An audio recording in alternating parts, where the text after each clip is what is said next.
So seeing a psychologist, a counsellor, a mental health social worker, a community worker can be really good for the child themselves, but also for the family. What I think is underrated is the... Hi, I'm Dr. Jodi Richardson, and this is Well, Hello Anxiety. In a world that often moves too fast, we're here to pause, breathe, and understand anxiety together. Each episode will explore practical strategies, share honest conversations, and uncover the science behind anxiety and well-being, all while creating a space where it's okay to not be okay. Let's continue this journey together. Lexi, thank you for staying around. Thank you for joining me for another episode. We finished off last week talking about strengths, and strengths is a language that I'm familiar with, and I know Dr. Lee Waters wrote The Strength Switch, which is a really great book, and I remember reading that. My daughter had just broken her arm and she was miserable, and I literally was the book I took to sit in the waiting room for 6 hours, so I pretty much read it in one sitting. But yeah, really great book, so if you haven't seen that, take a look. But could you give me an example of... I think parents who heard what we spoke about last week will be sitting there going, my gosh, yes, it is easy to focus on what's happening that's frustrating, annoying, difficult, hard to handle, exasperating into, your adjective. And yet when we do focus on the things that our kids are doing right, it reinforces it. I mean, it's pretty straightforward. Could you give us a few examples of strengths that parents might be able to look out for in their kids? Like I think about my children, and ideas like kindness and dedication and persistence come to mind. There are a few different strengths. Can you share some others so parents can start to sort of get their head around this a bit more? Absolutely, Jodi. And I discovered the strength which as well through my pediatric work, but I actually have used it more with my kids than I have with my patients, because It's actually changed the way I have conversations. I think it's really important to think of those strong personality traits or values, kindness, etc. But I think it's about being really specific, particularly with behaviour change, giving really specific, timely feedback. So say your child is playing with another child, they're a younger child, so they're 4 or 5, they're playing a game and they're throwing things and, they've suddenly stormed off and they're no longer playing with the child, and all you can think is, oh my God, they've ruined this play date. I just wanted them to have 10 minutes, being able to play with another child. And the temptation is to, when you have a conversation with your child, to say, I can't believe you did that. We organised this play date and, I can't believe you threw things at another child. Instead, just pause and go, what was the child doing well? So before bringing up the challenge and the behavioural difficulty the child had, think about, hey, I was watching you when you started playing with Sam and you were playing so nicely. You sat still, you took your time, you waited your turn, and you actually made eye contact and asked him, would he like to play this game? Would he like to go first or second? I know it got a bit challenging and it sounds like you got frustrated after that, but that beginning was great. And I think what that does is not focus just on the difficult behaviour or what went wrong. It's noticing what went right, and we don't often notice that. So I think that's an example in a younger kid. But I often think about this with teenagers. You get home, they've been home from school for 2-3 hours, the kitchen is a mess. There's last night's dinner still on the bench, the dishwasher hasn't been unpacked, you've come home from a long day at work, and you just look at your child, just eating something in the kitchen, not actually putting the dishes away, and you just want to scream, go, do you know how hard I've been working today? Can't you just think about undoing the dishwasher before I get home? Yeah. But I think, once again, having a pause, not even thinking about, what's happened to my child today, just thinking about, okay, what is something I've noticed that my child is doing well? Hey, hope you've had a great day at school. It's really good to see you help yourself to a healthy meal after school. You could have gone for those chips if you knew where they were. But actually, I'm really impressed that you actually got last night's dinner and reheated it, or you peeled a few carrots and you're having that. That's amazing. And then not focusing at the time that the dishwasher hasn't been unpacked and the dishes need to be done. So starting the conversation with something positive that you've noticed, and then having a conversation, hey, it'd be really great if you could do the dishwasher before we sit down for dinner tonight. Yeah. Do you think you can do that? So it's really tempting to focus on the things that we notice that we wish had been done, but it's harder, but really more important to focus on something really positive. Yeah, and it's about connection, isn't it? We were away for the long weekend, and I was chatting with one of my friends, and we were talking about, I sometimes have in my mind about connection or disconnection, particularly because my daughter said to me, because we've been having lots of conversations about the phone, and there's been some disconnection between us because she's really good and we'll have a good conversation, but we just haven't been able to arrive at a point where we're both kind of content yet. And we were in the caravan and I was reading my book, one in the caravan, she was at the other. And I remember that something happened, she was coughing, and I sort of sat up and said, hey, you okay? Do you want some more water? And she was like, no, that's cool. And then I thought I saw a flash of light and I thought, oh, she's picked up the phone. And I said, have you got your phone? And she's like, no, I haven't. It's right there on charge.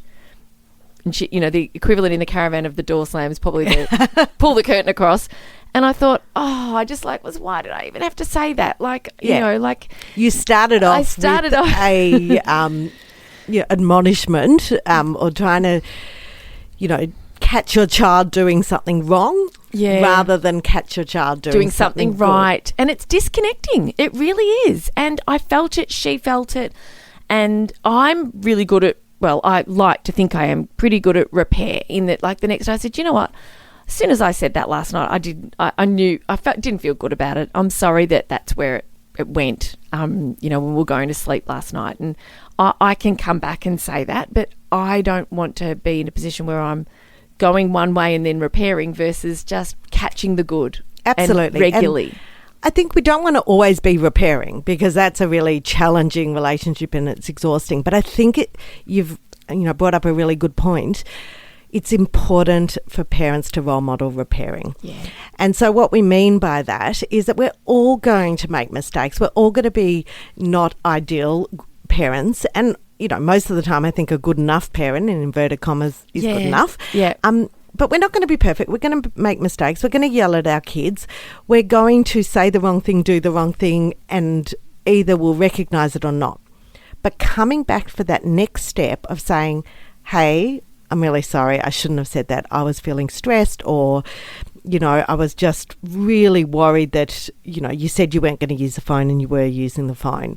But that's my problem, not yours. You were actually doing the right thing, I think is a really important step as parents, and it's one that many of us can't and don't do very well. Yeah, it is. It's really appreciated when you do it. And I've seen my kids, they've been modelled that, and now they'll do it as well. I've seen that there'll be a reaction or something, then later on, look, I realise that I've reacted, I think role modelling in all of this management of anxiety, behavioural management, I think modelling is so important. And I know that we sometimes think we're the parents, we can do what we want, but our kids watch, they hear, they see everything we do. Yes. And, I think talking about anxiety, parents often say to me, I get anxious at times, or, so-and-so has a generalised anxiety disorder or a panic disorder. Should we tell our kids about it, or should we not have that conversation? And I think that's a personal decision that you make as a family. But I think it's important that kids do see parents being vulnerable, having some bad days, but also seeing what you do when you're feeling vulnerable or having a bad day. So if I'm feeling anxious and a bit bitey as a parent, I'll often say, hey, sorry, I snapped at you. I'm just feeling a bit tense. I've got a lot on my plate. I'm going to go for a walk. Yeah. So what you're doing is you're acknowledging, I did the wrong thing. I am feeling a certain way, but my solution, or one of my, tools in my toolkit, is to go for a walk, get away, get some fresh air, etc. And hopefully then you're role modelling to the kid that they can say sorry if they've done the wrong thing, but they can also look into their toolkit, what works for them. Yes, yeah, and it's just normal emotions. Nobody's happy all the time, and they need to see that in action, don't they? That you can have a bad day, and it also means for us that when we see them having a bad day, we don't need to panic. But Absolutely. we know that they're going to, and my son said to me once, something wasn't great, and he goes, "It's all right, I know how to look after myself, Mum, I've got it." And I was like, cool, okay, doesn't need my help, has learned, is old enough to learn. And that's such a win as a parent. If you hear your child say that, I've got this, it makes you feel so good. But a lot of the time that won't happen, and they'll go into their room, they'll shut the door, and it can be really challenging because if a kid doesn't talk to us and we think they're having significant issues with anxiety or their mental health, it's very hard to know what to do. What can parents do if they're finding that that's their situation right now, where they want to support and put supports in place, but the child does not want to enter into conversations or into maybe, going and seeing somebody who can help them with what their challenges are? Absolutely. So it's going to differ depending on the age of the child. Yeah. So you've got to do what's developmentally appropriate. I think if you've identified that your child is anxious, they're starting to avoid, they're starting to not want to go to school, they're not seeing their friends, they're not participating in the activities that they used to enjoy, the music, or even coming down for dinners, if it's persistent and if it's really having a functional impact on their friendships, their school, or your family life, then it's time to get help, because it's very hard to do that alone as a parent. Yeah. Often it's worth starting, if they're school age, speaking to the school. So the teacher, the school counsellor, someone who's in charge of wellbeing, trying to find out if there were any triggers or causes that happened at school. Was there a bullying incident? Are they struggling with their learning? Is there something going on that you weren't aware of? But that would be the minority of times. So the minority of times you will find a cause for your child's worry or anxiety or change in behaviour. But if you don't, it's still really important to work with the school on how to help your child. Yeah. And so if their reluctance is to go to school, it's about, working together with either a counsellor or, as I said, the wellbeing coordinator at the school on a return to school plan. What's that going to look like, rather than, push a child who's not been going to school to go for full days, 5 days a week? How can they have a graded return? Who's their go-to person if things aren't going well? Is there a way you can make that drop off at school a bit easier? So I think working with the school, if it seems to be an issue related to school or they're avoiding school, is really helpful. If it seems to be an issue related to the family and the home life, then working with professional help can be really helpful. So often the first port of call is the GP. Yeah. Having a conversation, telling them what's going on, and they can organise some referrals. So in Australia, you can get a mental health care plan, and you can get 6 to 10 Medicare-rebated sessions per calendar year to see a psychologist. And the challenge at the moment is it's very hard to find psychologists, but I think if you have a recommendation and you can go on some wait lists, then that can be really helpful. So seeing a psychologist, a counsellor, a mental health social worker, a community worker can be really good for the child themselves, but also for the family. What I think is underrated is the family work that you can do together. Yeah. And so it's a form of family therapy. It doesn't necessarily need to be, all the family every time in a consultation room. But kids don't live in silos. They live within a family structure and a family network. So a lot of the issues may be helped by discussing it as a family. Yeah. And I often tell parents if they have a psychologist involved and the psychologist is spending, every week or fortnight just working with the child, maybe they should have that conversation with the psychologist. Can they work, spend a bit of the consultation either alone with the psychologist to find out what they can do at home, or can they do some work together with their child about how to manage some of the worries, some of the behaviours that are happening? Yes. And so for the parent of a teenager where the teenager is just adamant, I am not going to talk to someone, the parent can still go and get support, because so much of what parents do can have a positive impact on the child's anxiety. Absolutely. So, the piece about psychoeducation, understanding what's going on for your child, understanding how to help them, support them, stand by them, sit with them, how to know when to push them a little bit but not too far, yes, and know where to go for help, both in the long term and in the immediate circumstance if it's an emergency. One of the things that has happened probably post-pandemic is that we're getting a lot better utilising telehealth, utilising texting services and utilising computer-assisted technology, yes, for therapy. So some kids, you will not get them out of their room to go and speak to a psychologist. Sometimes I speak to families about what brings your child joy, and if it's music, there are some really amazing music therapists out there. If it's art, there might be art therapists, there are dance therapists, but there also, it may not be therapy in inverted commas per se. It may just be getting your child out to do some of those activities that they've previously enjoyed, yes, is really helpful.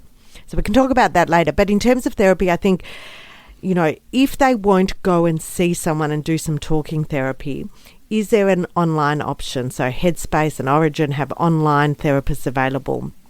Is there some modules that they can do online? And there's a lot of good evidence coming out about technology-assisted therapy. So there's the BRAVE program, which is University of Queensland, I think, and that's a really good online, both for parents, for younger children and for teenagers. They can do some online modules to help. So there's a lot of research and invention and innovation being done in this space, which I think is really helpful, because most teenagers don't want to sit in a room and just have a conversation with the psychologist about their worries. Yeah, there's so many alternatives there, and we'll put all of these links in the show notes, of course. Under what circumstances would a family be referred to a pediatrician versus a psychologist? And if you could explain for listeners what the role of a psychiatrist is as well in this mix of supporting somebody with anxiety. Absolutely. So I might go back a bit. A GP is the family doctor. Everyone is able to see a GP. Some will be bulk billed and others there'll be a small out-of-pocket, and you get a Medicare rebate in Australia. If the GP is worried about your child or adolescent, either their medical, they may have some medical issues, they may have asthma, epilepsy, significant headache, abdominal pain, or they may have mental health issues, anxiety, learning issues, concern about attention and concentration, ADHD, autism spectrum disorder, you may be referred to a paediatrician. And about 50-60% of paediatricians who are specialised doctors in Australia are general paediatricians. So we see everything from 0 to 18, medical, developmental, mental health. Yes. There are some people, paediatricians, who just focus on development and behaviour, but many of us have been trained to see the vast majority of patients from 0 to 18.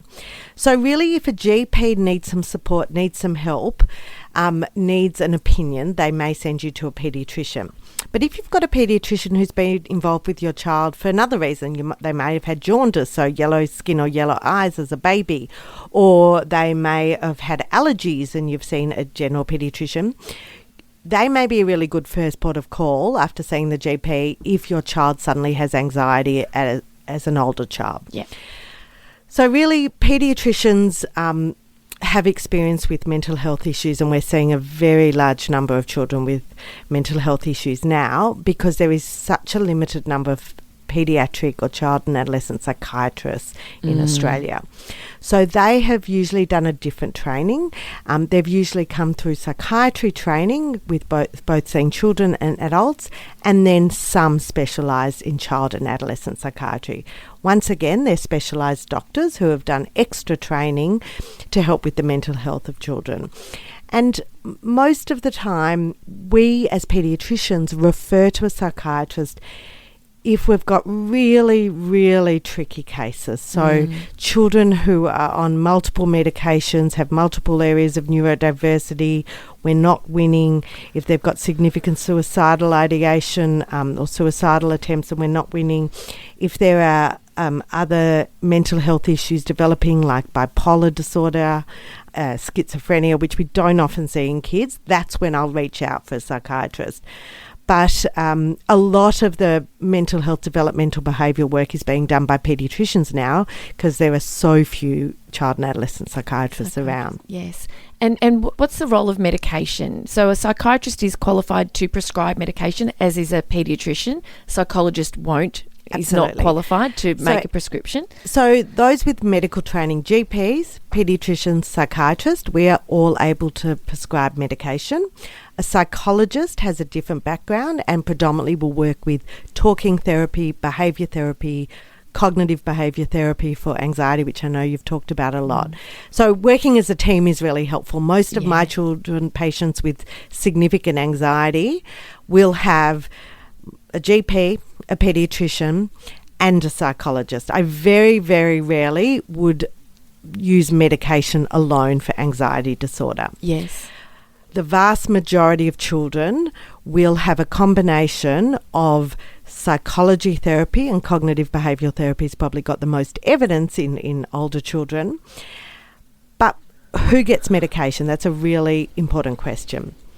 If a child has been working a long time with the psychologist and the psychologist and the family and the child don't feel like they're making progress, sometimes they will refer them back to us as paediatricians to say, listen, we're doing what we can, but this child is so disabled by their anxiety. They are not getting to school. They don't get out of the bed. It is crippling for them. We need something to break the circuit so they then can engage in the psychological work. Yes. That is one of the instances. So if they've done a lot of psychology and they're not making progress, we may consider medication for anxiety. If a child is so debilitated that they actually can't even start to engage with the psychologist, they're just not open, their brain is not open, their thought process is not open or able to do talking therapy, and things are really challenging, we may prescribe medication in the first instance. But as I said, I will always then get them to work with the psychologist to work, with their anxiety. But it may be in the first instance we need medication on board to take the edge off so they can then engage in therapy. And then the other role for medication, which is a different type of medication, is for children with panic disorder. And if they have significant panic episodes, we sometimes use medication in their toolkit, along with many other things, for them to have in case they start to spiral and, really struggle with a significant panic episode. Yes. Oh, gosh. In the time that we've had together, you've shared so much, and I think that this last conversation about medication is really important because it's a question on a lot of parents' minds. They're aware antidepressants and anti-anxiety medication exist. It can be really frightening, can't it, for a family to make a decision about whether or not their child needs medication. Obviously, it's not a decision made alone, but just as a final question, for parents who have had the conversation with the team around their child and that medication has come up as an option that might be worth considering, but they feel really worried and really frightened about what that might mean. What might you say to those parents, just to sort of give them a little bit more insight? Obviously, we only have a few minutes to do this, and you probably refer parents to some really good resources as well. But just in the time that we have left, what might you say to a parent who's in that position? Absolutely. I say we don't take the prescription of medication, anti-anxiety medication and antidepressants lightly in children. Yeah. It is definitely not the first thing we reach for. It is usually after they've been experienced, the child or the family have been experiencing this problem for a while, and it is something else in our toolkit. We have a lot of data and a lot of research about the safety of these medications, and it's not forever. Yeah. Parents worry that if you start a child on medication, they may be on this medication forever. And if they are, that's okay. But that's usually not the case. Yeah. Usually we have a plan with the family to try the medication. It usually takes 4 to 6 weeks to even start working. We might use it for a 6-month block along with the psychological therapy and then discuss it every 6 months as a team. is this working? Is it helpful? Is this the right medication? Is this the right dose? Do you think we still need to continue it on? Yeah. It's important that parents and families know not to stop these medications abruptly, but I think it's important to know that it's not always forever. It's often to break the cycle. And as children mature and they can do some other therapies, often they won't need medication anymore. But I think it's really important to try and break the stigma attached to medication, because sometimes it is what makes such a huge difference for our children. Yeah, thank you. Honestly, Dr. Lexi Frydenberg, you have been a brilliant guest. You've shared so much with the families listening, and I really encourage, if you are listening along and you know of somebody who would benefit from these two conversations, because of course we've had part 1 last week and part 2 this week, please share these conversations with other families who you think might benefit. How can our listeners, can listeners follow and connect with your work? I know you do have a website. Yeah, thanks, Jodi. It's been such a pleasure. I'm really passionate about parents and families and carers finding out, good information and being able to educate themselves with up-to-date research. So there are a lot of resources available that we'll put in the show notes. I post and reshare quite a lot of good information I come across on Instagram at Dr. Lexi Fry. I do have a website, drlexi.com.au. But I actually also want to point you towards a lot of the good resources from the Raising Children's Network, the Royal Children's Hospital, Beyond Blue, and some of the other organisations we've discussed today, because that's really good evidence-based information that's out there. Thank you so much. And thank you so much for sharing. Your time is precious, and you've shared so much with me here today. It's just been a delight having you in the studio, so thanks again. Oh, it's been lovely. Thanks, Jodi. Thank you for sharing this time with me on Well, Hello Anxiety. Remember, understanding anxiety is the first step to managing it. Until next time, be gentle with yourself. Take things one moment at a time. Focus on what you can control and know that you are not alone on this journey. If you found value in today's episode, please share it with someone who might need to hear it too. I'm Dr. Jodi Richardson, and I'll meet you right back here next week.